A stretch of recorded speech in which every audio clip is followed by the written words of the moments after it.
Assalamualaikum warahmatullahi wabarakatuh.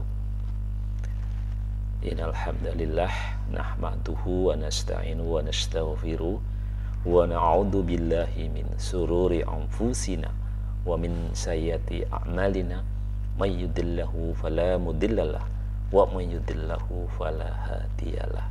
Asyhadu an la ilaha illallah wa asyhadu anna Muhammadar Rasulullah. La nabiyya ba'dah.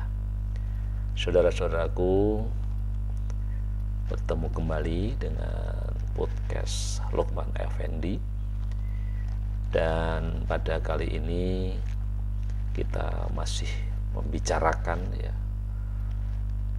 yang berkaitan dengan dengan hiruk pikuk MK, Mahkamah Konstitusi, kemudian juga MK Majelis Kehormatan Mahkamah Konstitusi, yang pada keputusan terakhir telah memutuskan memecat ketua MK dari jabatan sebagai ketua. Banyak kalangan yang sesungguhnya memang menginginkan satu sanksi yang lebih berat dari itu karena di dalam pernyataan dari ketua MK, ketua Majelis Kehormatan MK, Bapak Jimli Asyidiki, menyatakan bahwa ketua MK telah melakukan pelanggaran kode etik berat. Jadi kalau berat, kenapa sanksinya cuma digeser Baik dan kaitan dengan ini semua tentu saja kemudian yang sampai saat ini menjadi bahan pertanyaan dan dituntut jawabannya oleh Pak Ketua MK Majelis Kehormatan Bapak Jimli Asyidiki adalah tentang siapa di belakang pelanggaran kode etik ini semua Jadi masih ada ruang gelap meskipun kalau dalam konteks berhipotesis banyak orang yang sudah menyampaikan hipotesis itu ada Rocky Gerung, ada siapa lagi banyak pengamat yang sudah melihat itu. Andi Wijayanto juga sudah menyatakan siapa yang sesungguhnya pemain utamanya atau pemain yang paling tinggi Baik, lepas dari itu semua, apa yang menjadi sumber terpentalnya Anwar Usman dari ketua MK, kaitannya adalah dengan putra presiden, yaitu Gibran Rakabuming Raka. Nah, pada kesempatan ini saya ingin menyampaikan atau membacakan tempatnya karena kadang-kadang banyak hari ini tuh saya masih prihatin dengan minat baca yang rendah makanya kayaknya bacaan-bacaan itu harus kita bantu menyiarkan semuanya ini dengan YouTube ini salah satunya yaitu hasil survei Carta Politika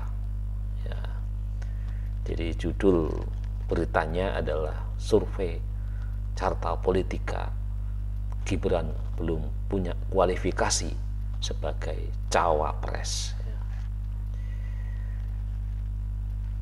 Dari Akuratko Wali Kota Solo Gibran Rakabuming dianggap belum memenuhi kualifikasi sebagai cawapres. Survei dari Carta Politika menunjukkan sebanyak 48,9% responden menganggap putra sulung Presiden Jokowi belum pantas jadi cawapres.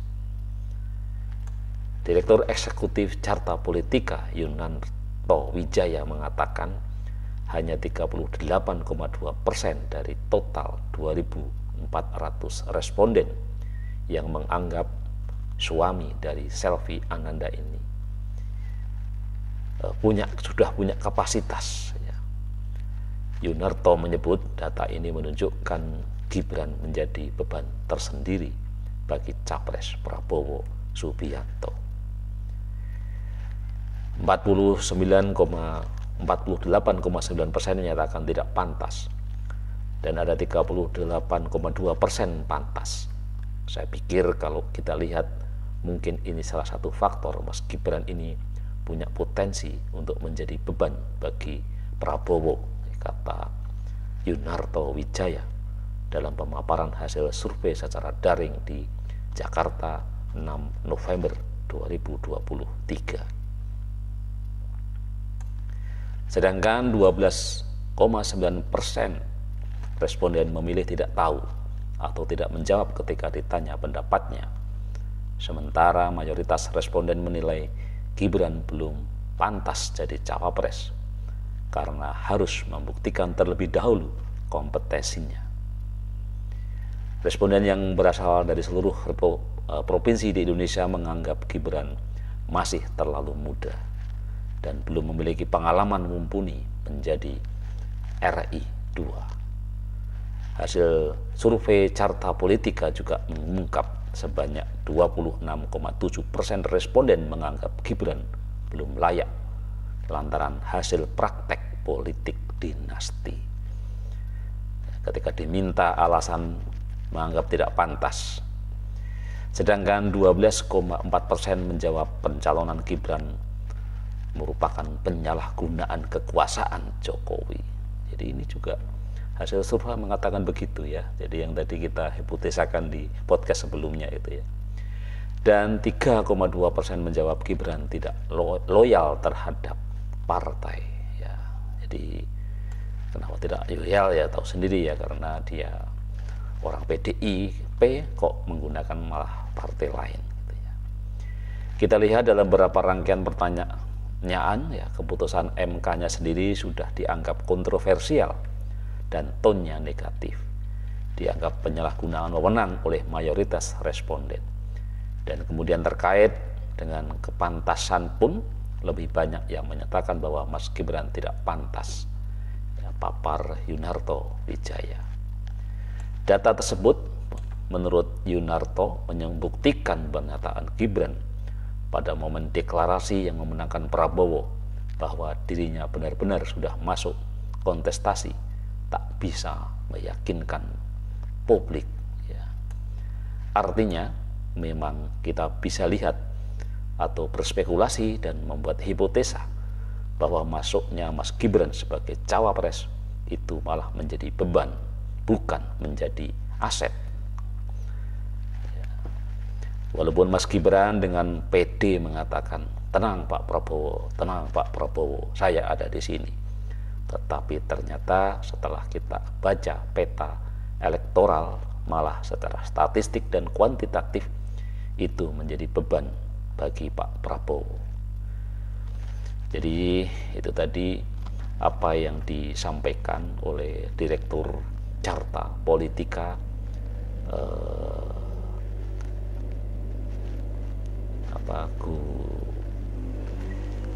yang mengatakan bahwa memang Gibran ini ya memang belum pantas gitu ya. Jadi saya kira ya kenapa saya masukkan ini tentu ya, jadi kadang-kadang banyak kemudian yang berkomentar ya ini kan Bapak kan pendukung Anies jadi ya tidak mungkin lah ya memang begitu ya, dan saya juga tentu saja wajar kan saya memilih hasil survei, dan saya kira lembaga survei ini juga ya cukup terkenal ya, ini bukan lembaga survei yang kaleng-kaleng lah gitu ya, yang namanya survei Carta Politika yang dipimpin oleh Yunarto Wijaya ini ya. Baik, tentu saja ini hasil survei ya, percaya tidak percaya silahkan Anda menilai sendiri, tetapi terus berpikir sehat, terus berpikir waras. Ya, jadi jangan kita hanya sehat fisik saja, tapi mental kita tidak sehat, ya, sosial kita tidak sehat, ya, apalagi spiritualitas. Ya, mari kita tetap jaga sehat fisik, mental, sosial, dan spiritual. Wassalamualaikum warahmatullahi wabarakatuh.